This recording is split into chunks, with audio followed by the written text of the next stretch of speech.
Hey, happy Wine Wednesday. Happy Wine Wednesday. Here you go. Welcome, Carl's Wine Club members, Canadian wine lovers, Mira Boucher, everyone across the country. Good evening. Good Wednesday. This is Westcott Week. How are you doing? Pretty awesome. I see you. I've moved back into our fall and winter spot here in front of the fire because the last couple days in the morning, you actually needed a sweater in the Okanagan. So you sure had to.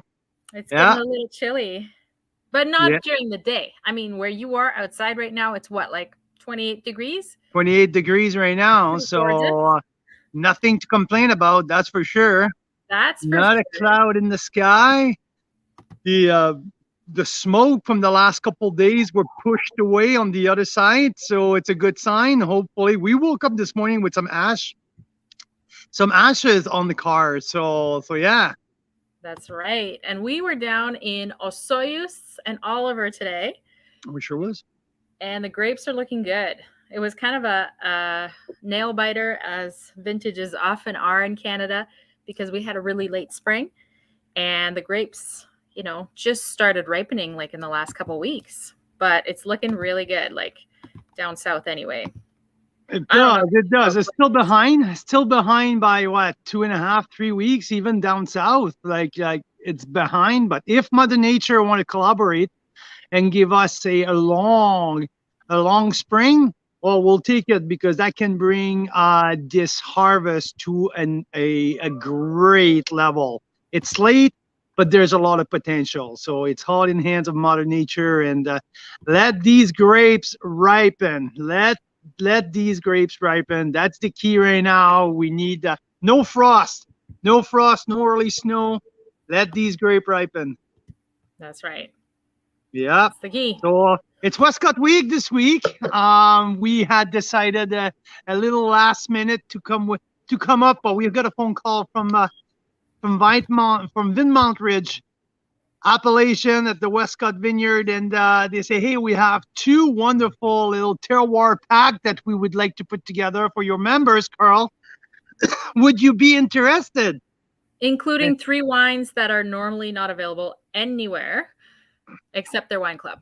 So that was like, yeah, absolutely. So we have 2 terroir pack, 3 Pinots and 3 Chards, and these are absolutely amazing wines. So we're going to talk about that today. We're going to talk. I don't know why, but I had that feeling that I wanted to talk about Chardonnay more than anything else today. So yeah. Even if other people try to get me out of that, my. Let's talk about Pinot Noir too, because Westcott makes some incredible Pinot Noir as well.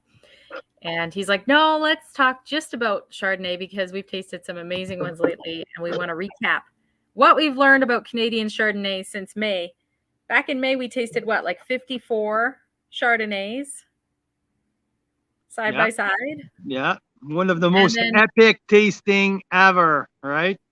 Yeah, live with you guys on two separate days, and then we tasted them all again between the 2 tastings with other people. Yeah, and we've tasted, I would say, probably another 25 since then, at least 25 different that we've tasted in the spring. So we're up to. I just realized something special about Chardonnay. So, because we know, the reason you love it too is because it's so versatile. You get to really sense the terroir, but also the winemaker's influence, because it's so many things you can do with Chardonnay. But I just realized we do these varietal marathons where we go live for 5 hours with you guys, and we taste a whole bunch of different wines from the same varietal. Well, Chardonnay is the only one we've ever been able to do 54 of, and not like, have your teeth fall out because they're purple, or or like with Riesling, like my tongue wanted to just absolutely fall out because the acidity. I feel like if I had hole in my tongues after 20 of them. And after any reds, after like 25 tastings of red wines, you're like, your mouth is really starting to feel it because of the tannins and stuff, right?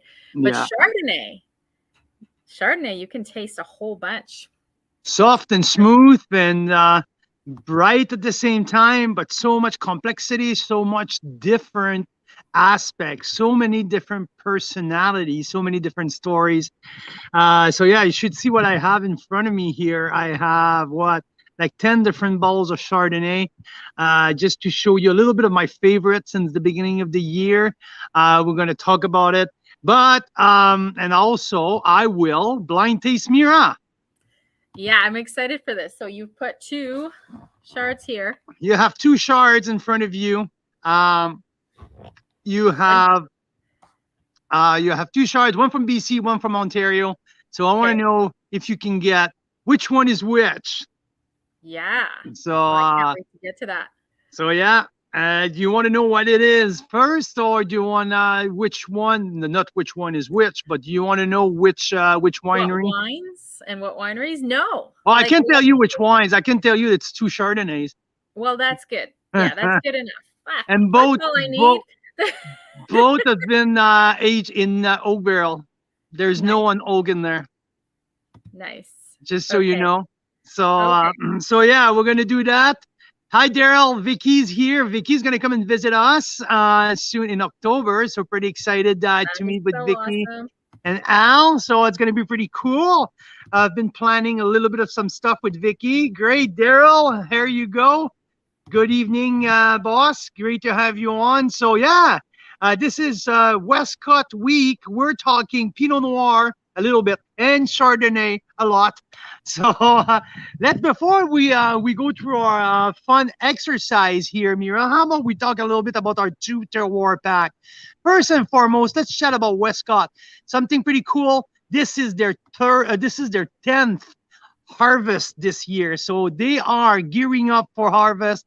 I believe that they may have already picked some early Chardonnay for their sparkling program. I'm not 100% sure, but I know a few wineries in Ontario have already started to pick some of their early pick for the Chard, especially for the bubbles for their sparkling program. So Westcott probably has started.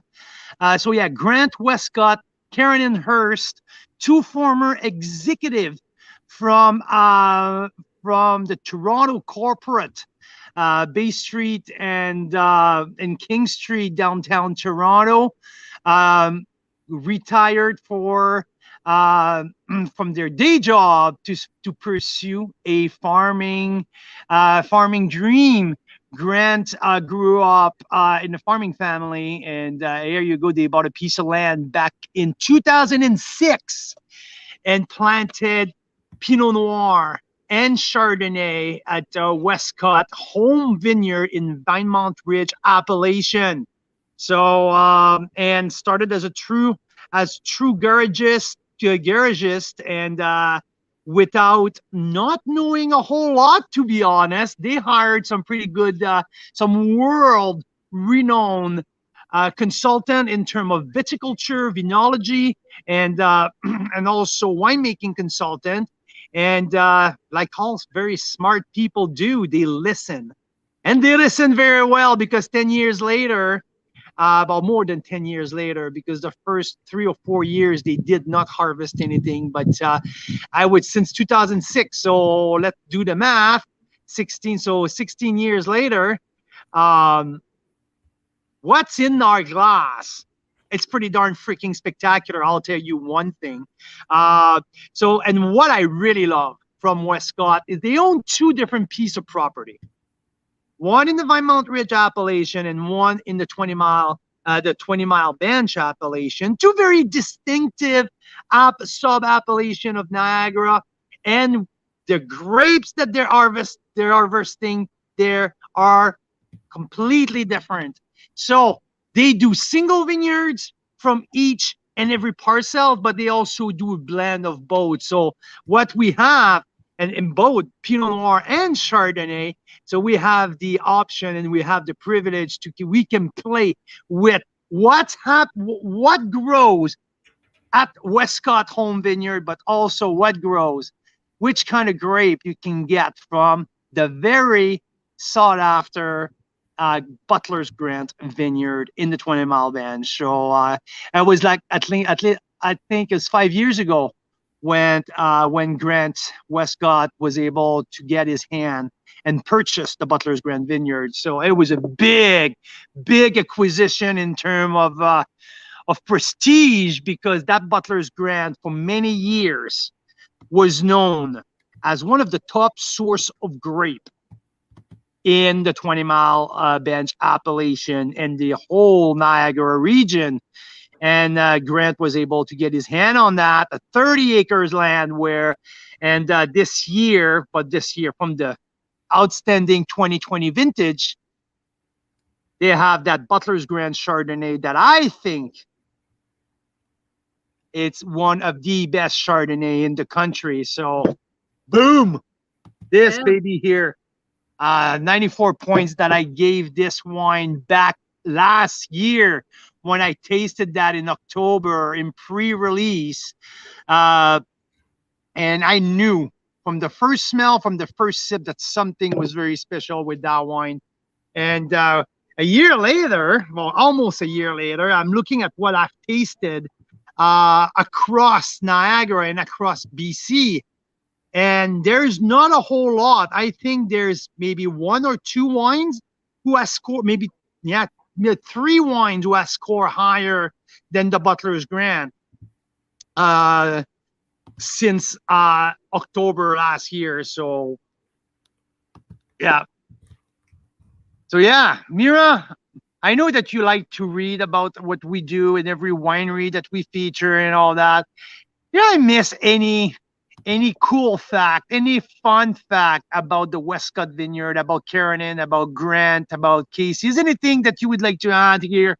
Anything that you think that our people need to know before I move on to compare a little bit all of the Chardonnays and the Pinot Noir? Well, their wines are freaking fantastic. That's what I think they need to know. And these guys already know. I mean, like, when we featured Westcott the first time, it was what, a year and a bit ago, a year and a half probably. And quite a few of the people that purchased the Westcott wines joined the Westcott Wine Club. That's always a sign that people like the wines, right? Because they're saying, I want to get this on autopilot. Basically, when you join the wine club, you have it sent to you, let's say twice a year, 4 times a year. So people have done that. And I know when we went with the members back in June, we were there for our members reunion, and some of us went to Westcott, and it was really neat. Great to taste all those wines. And I think we did a barrel tasting. Was it the Butler's Grant we did a barrel tasting of? Yeah, we did taste Butler's Grant side by side, the 2020 beside the 2021 vintage. Okay. Yeah, and we also did the full terroir pack that we're doing today, but we did the 2020 and the 2019 on each of the Chard and the Pinot. So yeah, the whole exercise there was to differentiate a little bit, to put side by side the Vinemount Ridge appellation, the home vineyard at Westcott, versus what's happening at Butler's Grant. How different the wines are, and what happened when you blend both parcels to get into the estate, into the reserve wine. So that was one of the part. It was really, really unique. And the second part of that tasting was Butler's Grant Chardonnay 2020 versus in barrel 2021. So that was pretty cool to see that. And even though the 2021 was pretty young, and rightfully so, it's still in barrel, the 2020, you look around the table, and And there was some pretty good wine mind around that table, and unanimously the 2020, it's at Butler's Grand, is one of a very, very, very good wine that has been produced in the last decade. So yeah, I like the richness. I like the complexity. I like the texture, but I like the also the acid, the sensuality in that wine. The sex appeal of that wine is just so freaking off the chart in terms of texture, in terms of length, and yeah, the complexity. Just extract the full whole 30 years old vine of the Butler's Grand is something outstanding. And I'm a sucker for wild fermentation, especially when it comes to chard, and it shows so pretty darn amazing in that wine. So yeah, one of my ultimate favorite. And I know that some of our friends that we have around here, yeah, like Marcel saying you like Chardonnay. It's so surprising, hey, Marcel. So yeah, so here we that's for the Butler's Grand. And there's also another wine in there. So we have in that 3-pack, the Terroir pack, the 2020 Butler's Grand, but also the 2019 Block 76 Chardonnay. That's another wine from the Butler's Grand Vineyard, but a very special block, a younger block, planted with a different clone. And this, Mira, sorry, I'm reading the comments at the same time, where that wine is a completely different than the whole other representation of Westcott Chardonnay, in terms of it's much more Chablis style. It's much brighter. It's much more green apple. There's much more minerality in that block 76. And yeah, I just like how different. And it's also from the 2019 vintage. And the 2019 was not that blockbuster 2020 vintage. Very different. But more and more people realize that 2019 for Chardonnay especially was a very good vintage because of elegance. It was a colder vintage. It's a little bit more like the cold climate Chardonnay in the nutshell, a little bit more of Niagara typicity, I would say, because, hey, let's put it that way. 2020 vintage doesn't happen every year. It's one every 25 years. So the 2019 is a little bit more, provide a little bit more of the classic elegance that you can expect. And that Block 76 Chardonnay is absolutely different, doesn't get the same sex appeal, doesn't get the same bolder texture, creamier texture. No, it's more focused, linear. It's laser focus, I would say, reflecting that very specific block. So you put that side by side, and you're like, oh my God, these wines are so different. But at the end of the day, it comes from the exact same place. So, and you got the Estate Chardonnay, the Estate from the 2020 vintage. Now we're starting to talk about value. Now, for a premium Chardonnay, and when we're talking of the low $30 from a great wine from the home vineyard, it absolutely reflects the Westcott style. And this is, to me, even if they're not coming from the exact same plot of land, the Estate and the Butler's Grand reflect the same style. That's that plush, that's that creamy. That's that tropical with lemon meringue in the middle. Like this is truly the Westcott style, but also really good value for premium wines. So that's what we got here in our terroir pack about the Chardonnays. So I like to mention, because I may have made a little mistake here with the Block 76. Block 76 is not from the Butler's Grant. It's from the estate vineyard. If I remember correctly, it's one block down on the left. So I'll tell you what's in your notes. I'm pretty sure. I'm 100% sure that Block 76. I kind of confused the Carolyn's block with the Pinot Carolyn's block from the Butler's Grant right in front of the house. But the Block 76, is down by the creek at the home vineyard. I clearly remember the conversation that I had with Grant, and it's him pointing him down past the big Muskoka chair down the slope. So do you remember the spot where I was pointing to you, saying it would be a good spot to put a hot tub on? Yes. Well, it's right down there. So yeah, nice. So Daryl's confirming here, 76 is at home vineyard. So exactly. So the Block 76 is at home vineyard.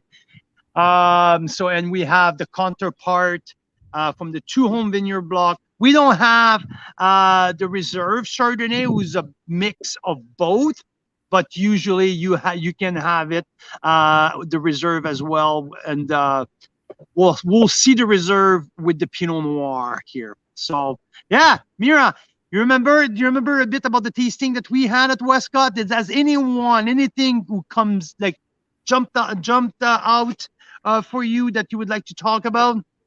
Oh, definitely that Chard. We did have a sparkling at Westcott too that was pretty outstanding, and I'm pretty sure it's sold out now. It is the brilliant rosé. Yes.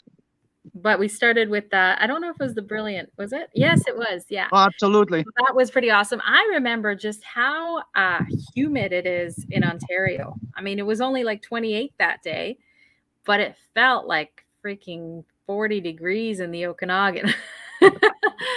So yeah, it was a very hot day, and I remember these Chardonnays being so refreshing and the Pinots being so flavorful.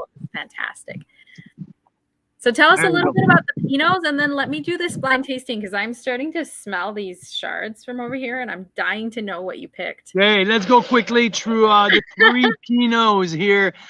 So the 2018 Estate Pinot, a little bit of a sleeper vintage here with 2018. I think, and it's worth now. This wine is priming. I'm so happy that we have that wine in that terroir pack, because now this wine is completely opening up.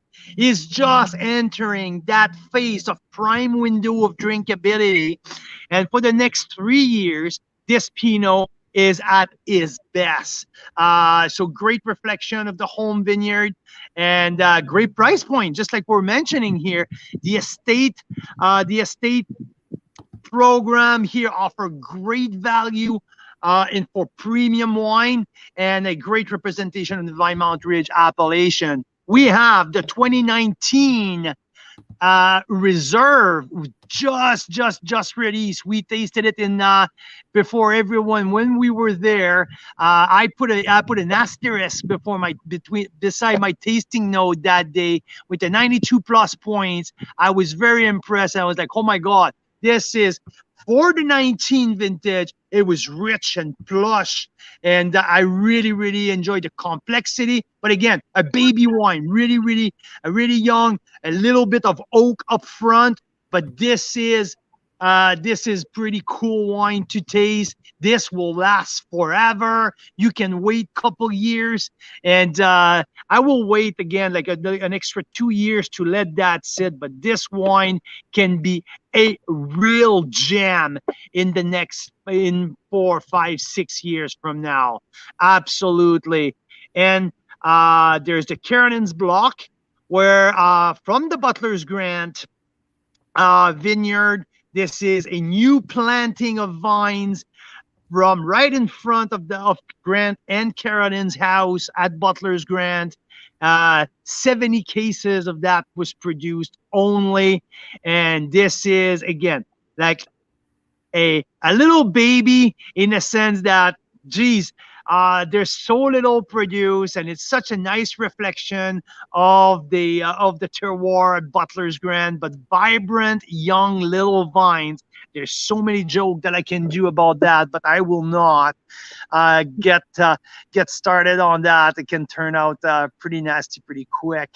But yeah, young vines, vibrant, youthful wine filled with energy and power, and there's just showcasing the potential of that very specific block at Butler's Grant. That I hope that people will jump on that and get a few bottles of that, let it sit for a while, but see the progression. To me, what's interesting in that, I think it's the first ever Carolyn's Block Pinot Noir release. So to start to build up from the very start of that new project, that new planting, will be pretty cool to see the whole progression of that young and vibrant vines and what has to offer in the next 15 years. So yeah, here we go. So we have the 18 Estate, the 19 Reserve, and the 19 Carolyn's Block. A powerhouse of Pinot Noir and Chardonnay. One of our very favorite folks to work with. We love Carolyn and Grant. Casey Kulzik is a upcoming rock star in the region. Young and dynamic winemaker, working closely with Grant and Carolyn, and they're making a great team. And hey, you know what? In only 10 years, I don't know a whole lot of winery who has done that, who has accomplished that much in 10 years. They're often at the Canada House in England, pouring wines. They pour wines for Steven Spurrier. They pour wine for Jancis Robinson. They pour wine for some of the most respected and known wine critics in Europe. And these people, from starting a winery from nothing and to get there in 10 years, this is very, very, very impressive. So yeah, so the fun part is what we have this week is 3 packs of Chard, 3 packs of Pinot Noir, all very different, made from the same producer, and also you can put both together to make a 6-pack and save a lot on shipping. And so yeah, it's a cool offer that tells the story of Westcott in couple, because you have what, 3 vintage talking in these 2 discovery pack. You have 1 bottle of the 18 vintage, you have 3 bottles of the 19, 2 bottles of the 20. So 3 vintage talking different stories in 1 box. So it's pretty cool.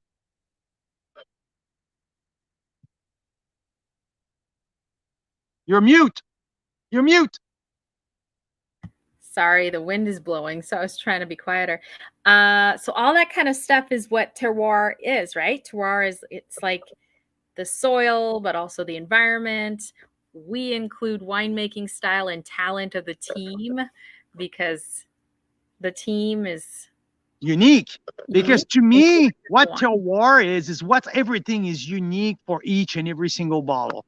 Their terroir. It's where is the vineyard is located, which kind of soil is it, which kind of slope it is, which kind of sun exposition they have, what's the vintage gave Mother Nature that year, which kind of wind blows. But this is all the natural element around the vines, but also what the winemaker brings to the whole thing in that very specific vintage. So the people So, and that I think that's where I changed a bit in the last 4 or 5 years, before being the very purist when the terroir is just some couple very specific thing. No, I think terroir is broader than that. It's what's everything influencing a finished result. To me, is kind of part of the terroir. And yes, the people and the winemaking aspect is a little bit part of the terroir. Makes sense to me. I like it. Does it? Well, yeah, you know, like wine is ultimately a community sport. Like you can't make wine by yourself. That's something Sandra Oldfield told us, right? She's like, no matter how much you think it's a one-man show, it never is. You can't be. Historically, that's why wine has been such a symbol of community, because you have to make it in community. You can't harvest an acre even of grapes without help sometimes, right? So I agree. It's a team effort. It's a community. It's bringing others people perception, others people's skills, other people's opinion. And now we all gonna watch 2 weeks in a row. It's a second week. I know. Now, I was like, oh, I'll blind taste you. And he's like, it's too late. I already smelled the wines. I know which one's which. And again, I'd be like, I could probably smell it 10 times and I wouldn't necessarily know which one's which. But Carl knows from the first whiff. So what do we have here, Carl? You have 2 Chardonnays. One Chard is from BC, one is from Ontario. And I'm going to sniff this one in the Gabriel glass first, okay? Okay. Oh, there's this like ripe pear kind of in the middle of this nose. Okay. I think you're bang on with your ripe pear. It's really yeah, bang on. Bang on. I'm not going to try to describe it anymore because I don't know what else I'll be able to think up. But okay, and then this one on the left should really have the same glasses. Geez, this one is like a little more muted on the nose. No, I made it easier for it because I know how you like. Sometimes you switch things around without remembering where you put things. True. So yeah, I thought it would be easier for to tell you X wine is in the smaller glass and Z wine it's in the Gabriel glass. That's right. Okay. I'm glad you put in a foolproof methodology here. Thank you. Thank you. Yeah, so with this one, I get more of like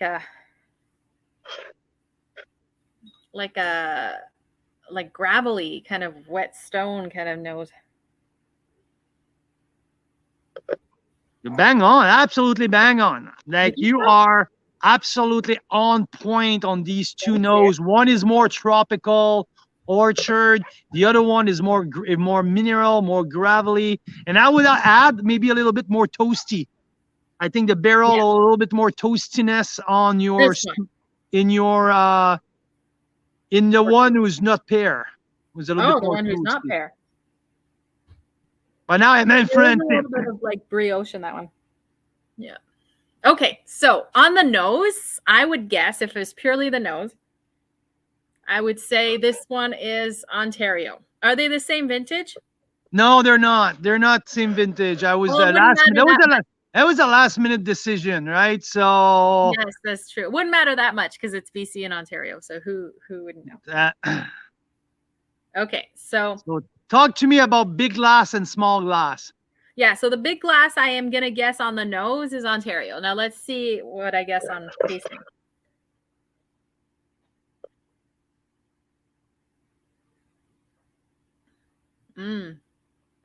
Oh, the big glass has lots of flavor and it's very long and it's very smooth.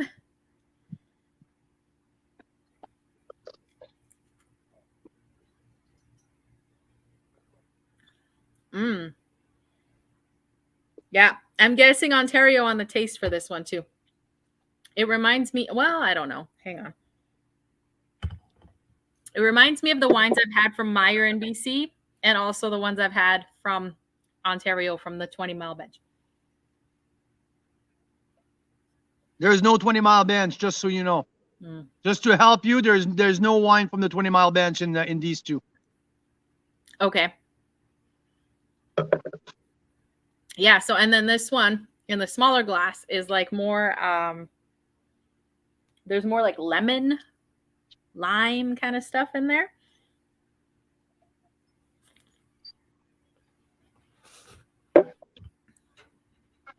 Also very long and flavorful, but yeah, such different wines. All I know right now, I don't know which one's BC and which one's Ontario. I'm gonna go by my gut, which is gonna be that the big glass is Ontario and the little one is BC.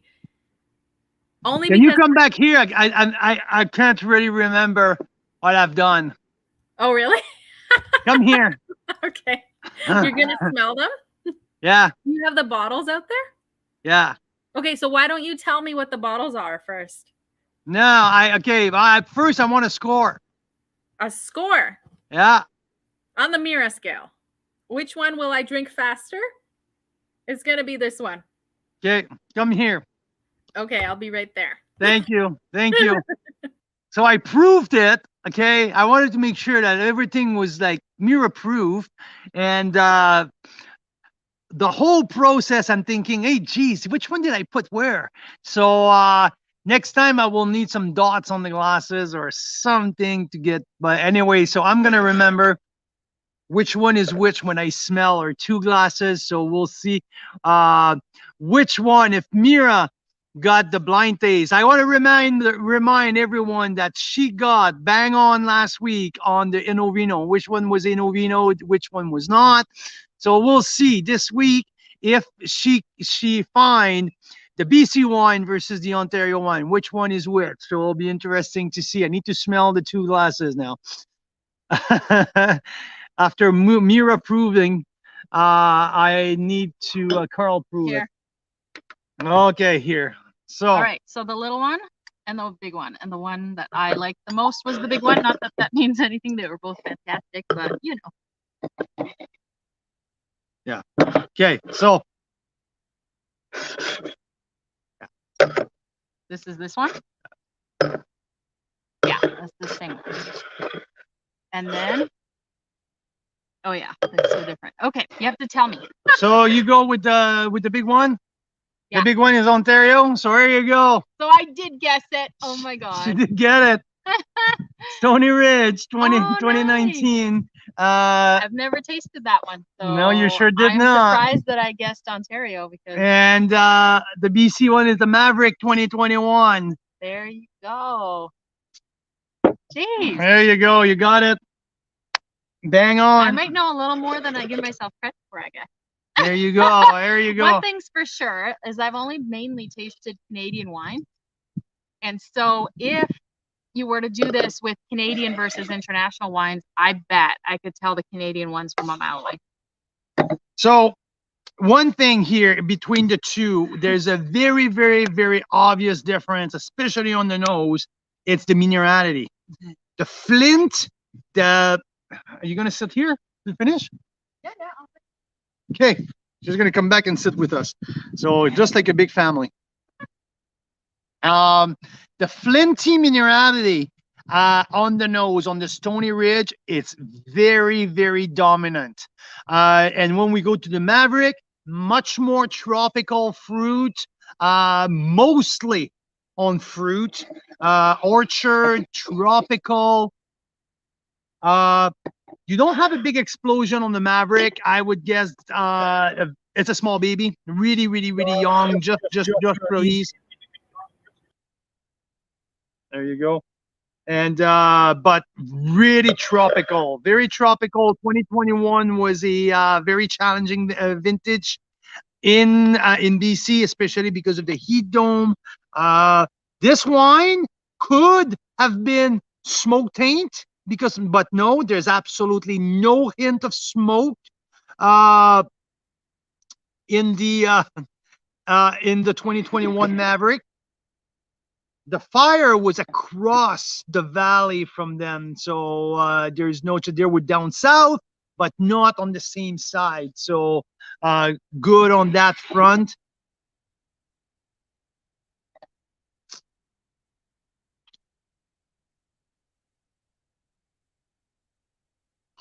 very concentrated. I would say dense and concentrated, really tropical, long finish. I like the lingering spice at the end. Really enjoyable. I love the Maverick Chardonnay. Stony Ridge, a dominance of minerality. Pass me the bottle. Pass me the bottle. There you go.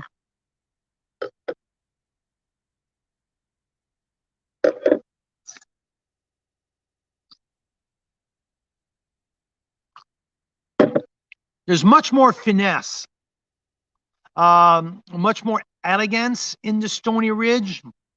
Not as that doesn't have the same explosion, doesn't have the same power.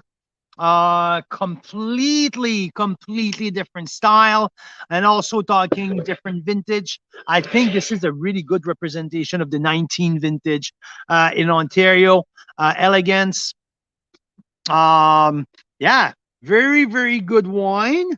And that it's surprising when I look at the ABV, the percentage of alcohol, 1% lower on the Maverick. And if I taste both, it feels a little bit more like there's more richness, it's bolder, it's more rich, more concentration. I would have guessed that Maverick had a little bit more alcohol, but no, it's the opposite. 1% higher with the Stony Ridge. It doesn't feel at all 13% at Stony Ridge. I would have given it a 12 or 1975, something like that. So which one would you say has more oak? Which one would I say has more oak? This one's fermented, aged in French for 6 months. Yeah. What's the other one?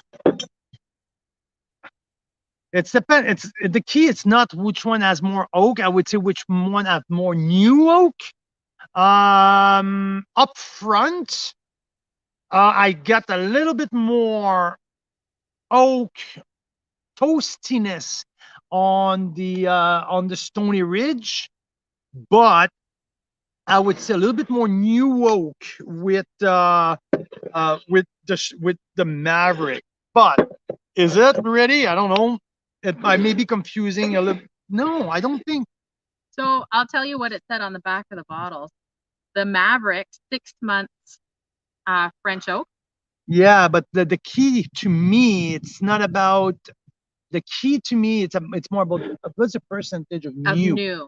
That's what makes the biggest impact. Yeah. But the other one is 12 months. But we don't know how much new and how much not new. That's good to know. That's the main thing you look at, hey?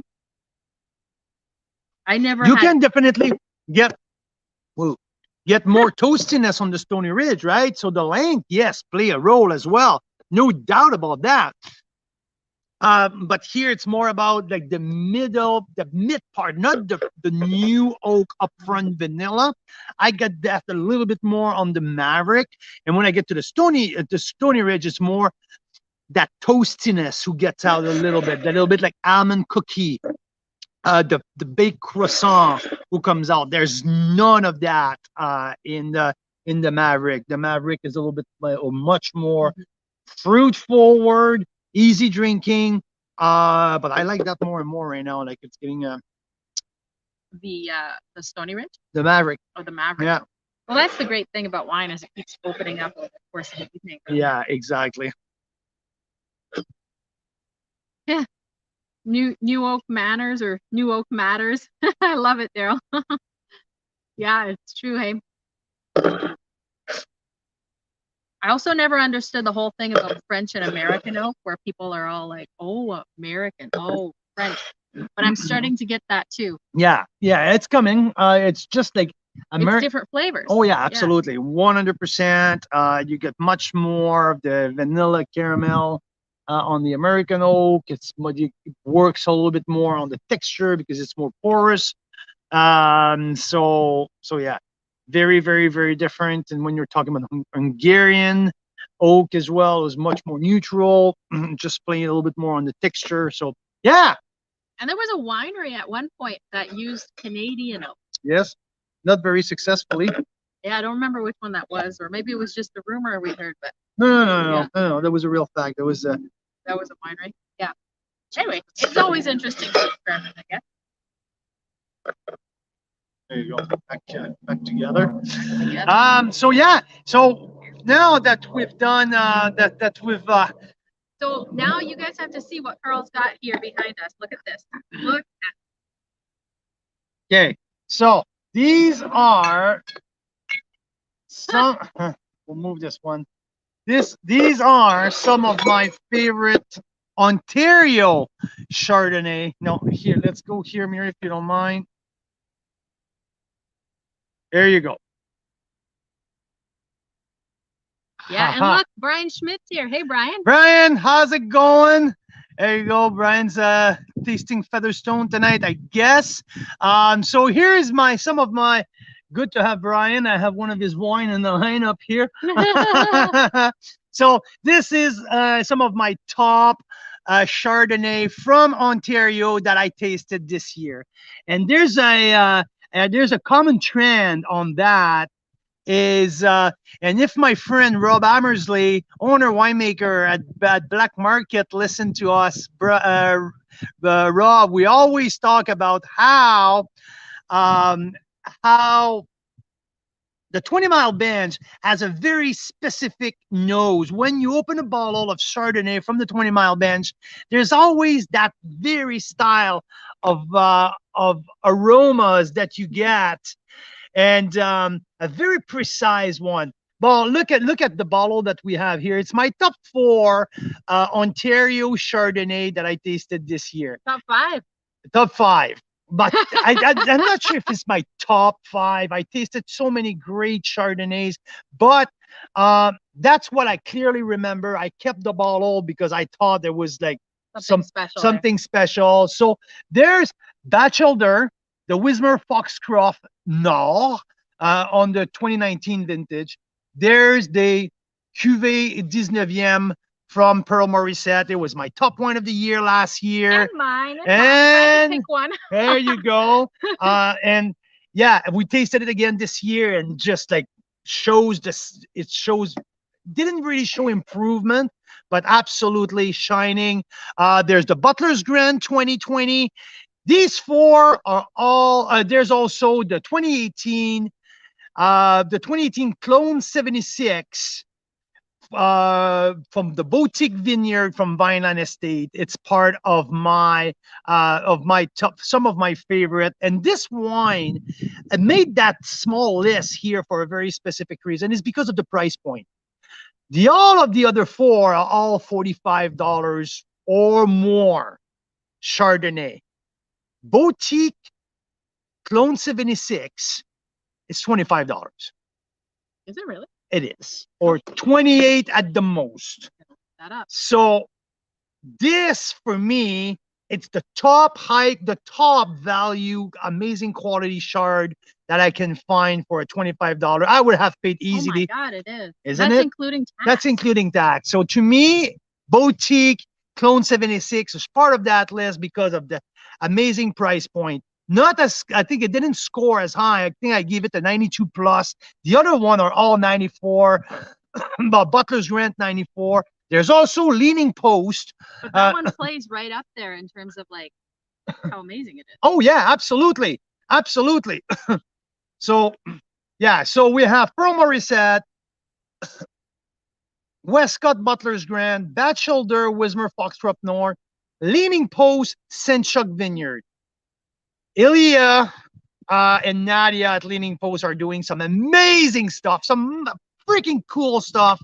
And their home vineyard, the Saint Chuck Vineyard in the Lincoln Lakeshore appellation, just right across the street from one of my favorite vineyards outside of the 20 Mile Bench in terms of Chardonnay it's the Grimsby Hillside Vineyard right across the street. And the Saint Chuck Vineyard in the Lincoln Lakeshore appellation is right there, and they're doing some really cool stuff. We opened that bottle of 2019 Saint Chuck Chardonnay last week, and holy shit, remember? It was something else. Good. So this is my top, that's what I quickly remember, and like it's nothing scientific, but Batchelder, this very bottle here, this might be competing with the Pearl Morissette. Like, this is that good. This is some of the best bottle of Canadian wine out there available in any way, shape, or form, any grape varietal or shape or form. This is something else. Boutique, Vineland Boutique Chardonnay Clone 76, $25. Jesus Mary, that wine is good for $25. Butler's Grant Chard from Westcott. I mentioned it many times. Always plays with the big boys. Always right up there in the 2020s, something else. And yeah, one of the new player on the really top-notch, high premium wine, the Leaning Post, Senchuk Vineyard Chardonnay. Bam, absolutely. Bam. Good. Brian's saying something interesting. 3 of the 5 were grown within 2 kilometers of each other. What does that tell us? Either there's something special about that little zone, or we like that taste profile. Well, that was one of my points, and that's why I wish that Rob Amersley was right there, because 4 of these of these 1 out of 5 are from the 20 Mile Bench appellation. So yeah, it's very interesting, Brian. Fascinating. We need a local like you, Brian, to point that out, because we're not always aware of these things, right? I've been saying for many times now, I need to spend more time with you, Brian. That's for sure. The wind is picking up here in the backyard in Summerland, BC. We'll have to, but I want to give you a little run. Do we want to switch? Glimpse of the BC ones. The BC ones. So these are from some of my Ontario favorite. Whoopsie. And there's also something here. Should we do this at the very end? Yes, we will. Really fast. This is interesting. Someone gave us a bottle of this 0 alcohol wine today. And we thought we might pop and pour it live. See what happens. Okay.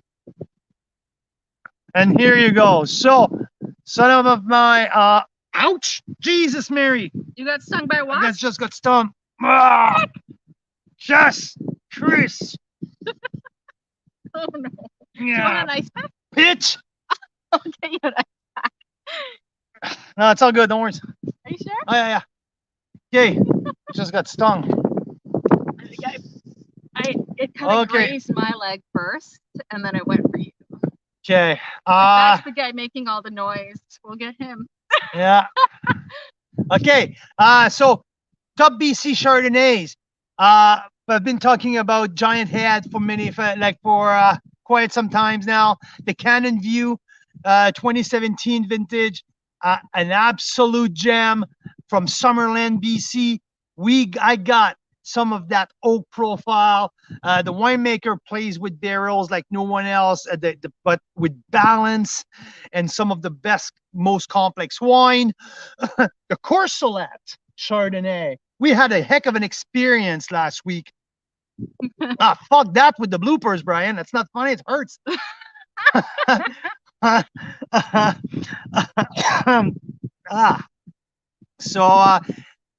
Courcelette last week.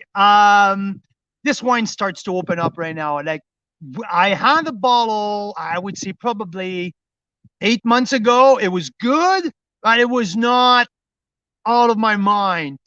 We had one last week where we opened the bottle. It was good.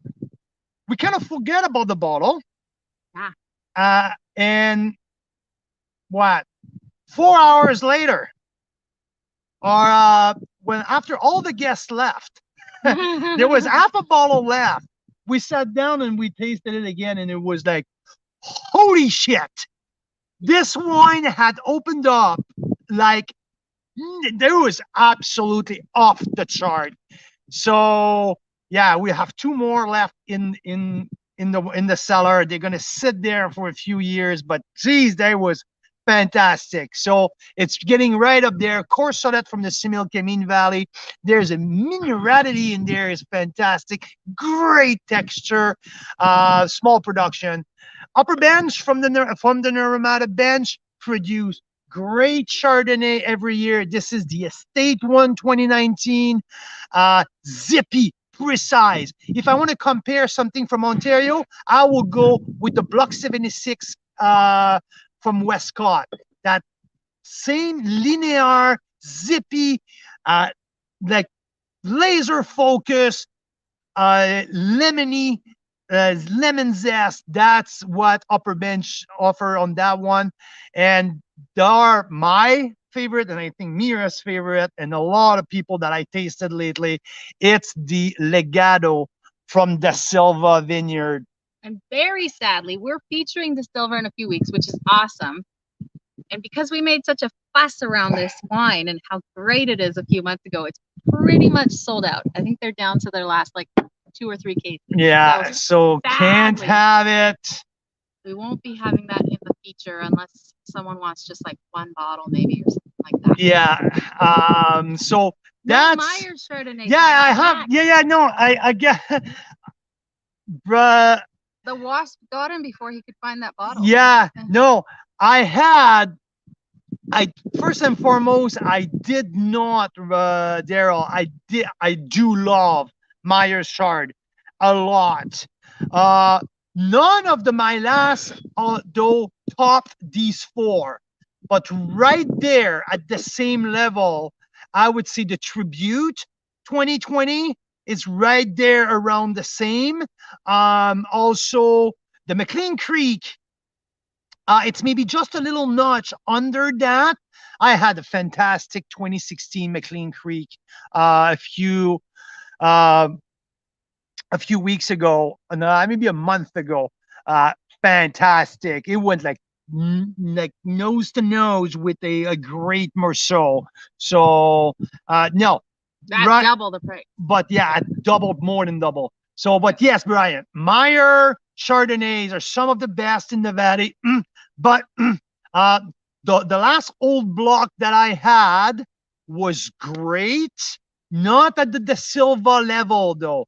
So yeah, I have 4 or 5 in the cellar that we need to open soon, but nothing that I opened, I would say in the last year, topped what I have right there. But great point, Daryl. Myers Chardonnays, but there are none that I tasted lately. And Vicky's going to be out in a few weeks and says, save some of that De Silva for us. We will see what we can do. Do our best. And Karen agrees about Meyer. That's awesome. So quick question from Brian. Do BC wineries share comments about clonal selections on Chards? Not as much as what I can see from Ontario. I see much more. There's a few vineyards, okay? There's a few producer like Meyer, like Blue Mountain, where they specialize on Chardonnay and they make available a little bit more information, I would say. But let's see, the way I see it, it's Ontario put more focus on their Chardonnay that BC does, and they put more terroir, more specific. They're much more specific about their Chardonnay than what BC would do. Now, there's Spearhead does a very, very good Chardonnay as well. He goes with the Clone 76 as well, the same that you use with your boutique unfiltered, Brian. But yeah, it's a very good question. But I would say in general, BC has much more. Ontario has much more specific and much more precise with their Chardonnay than BC would be. Interesting, hey? There's also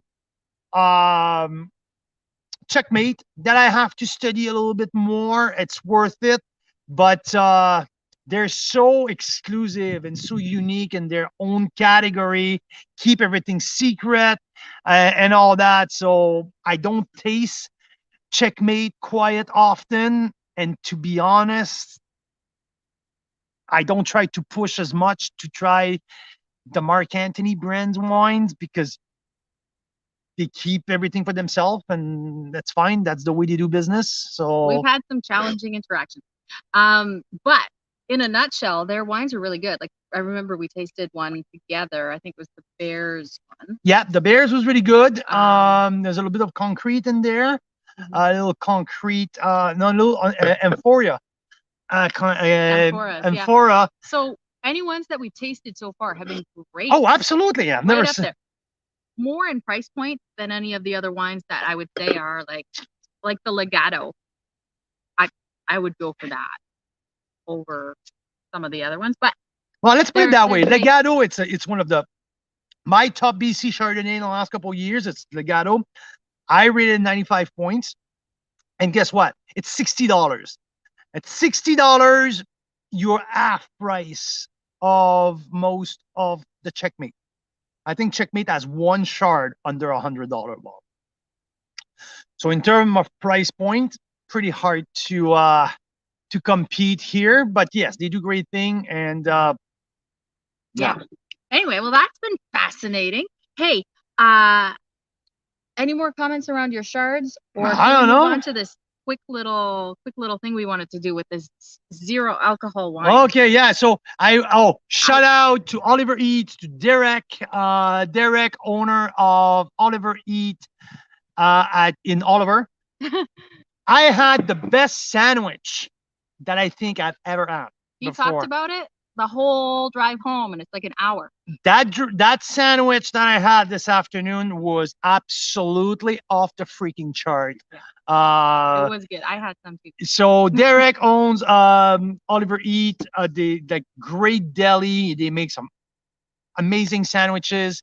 They import cheese and charcuterie. And Derek worked in the wine industry for a very long time as cellar hand, assistant winemaker. He did some viticulture. He's done pretty much everything. So anyway, we were there this afternoon getting some lunch, and he said, "Hey, take this, take a bottle of that. I want to know what you think about it."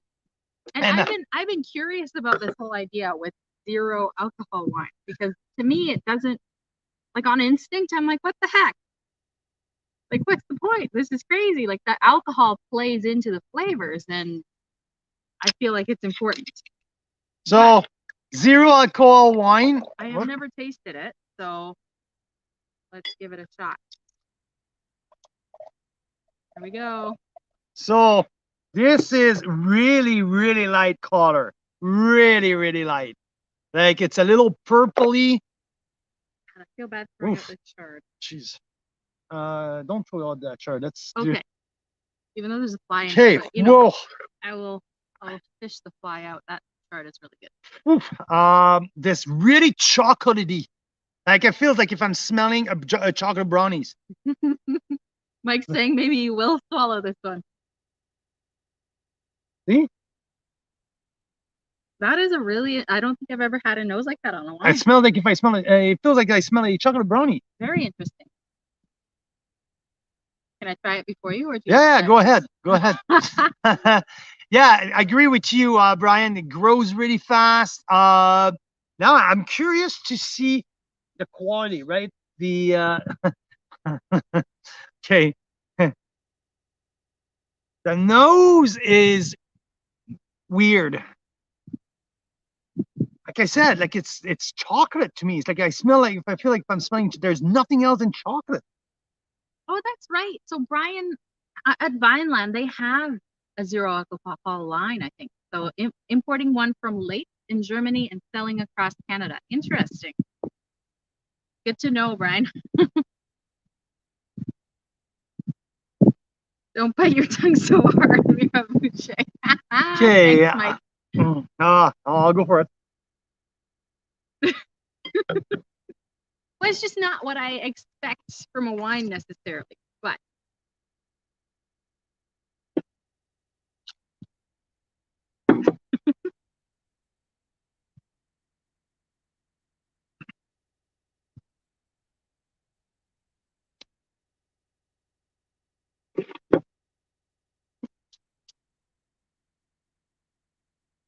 okay.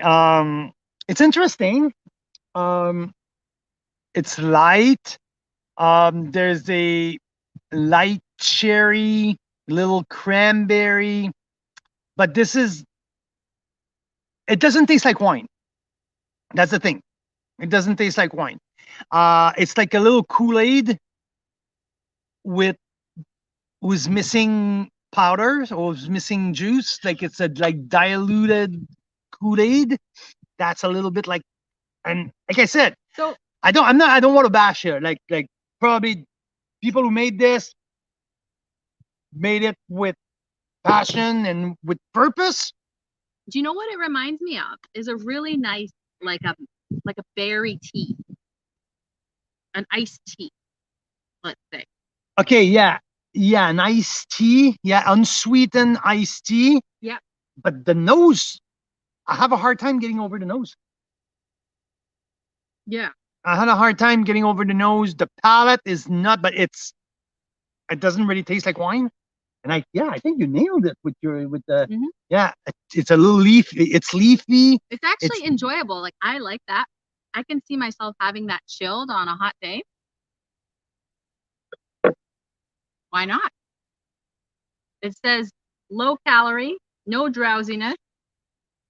I wonder if there's still some of the benefits to wine in there, like the red wine, like yeah, the antioxidant. That's fun because there's like a little rugged tannin at the end. Yeah, I would say I prefer the palate than I do on the nose. Yeah. The palate is speak more than the nose, and the nose just kind of threw me off.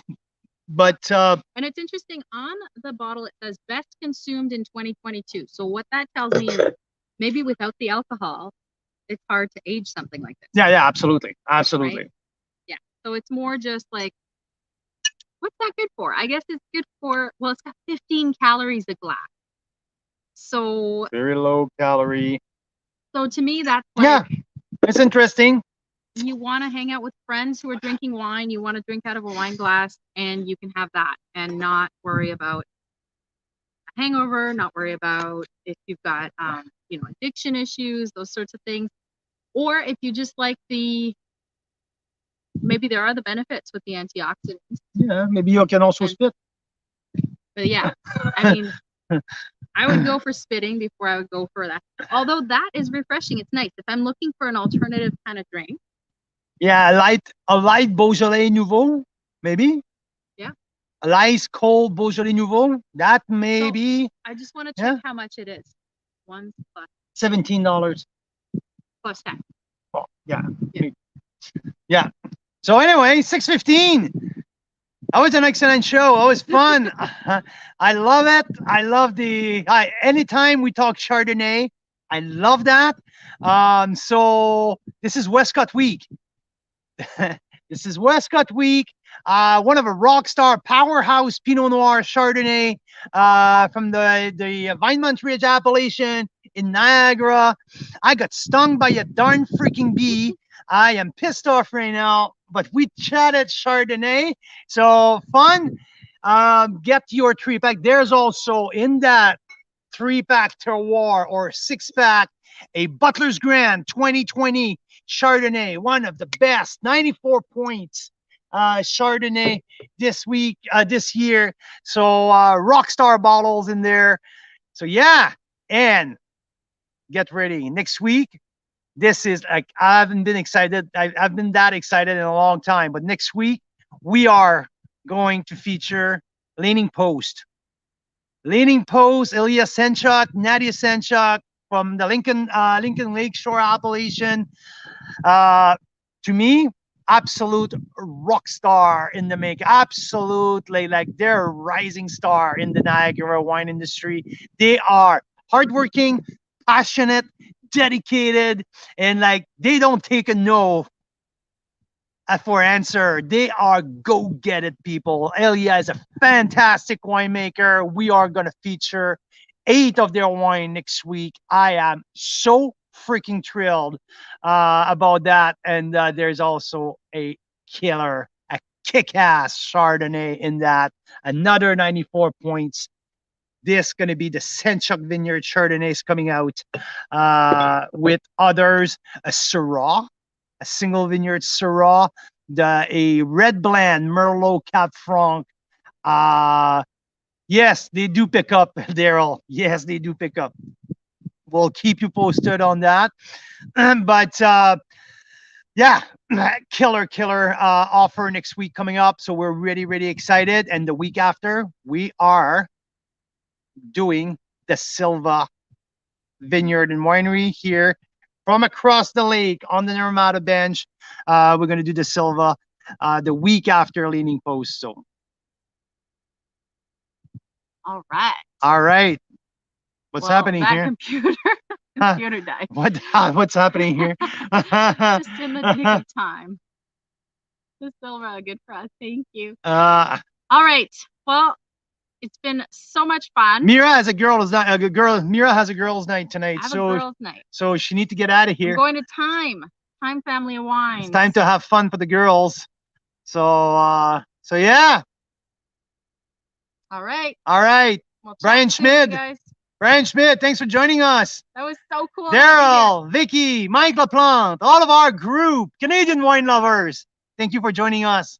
I'll see you next time. Cheers.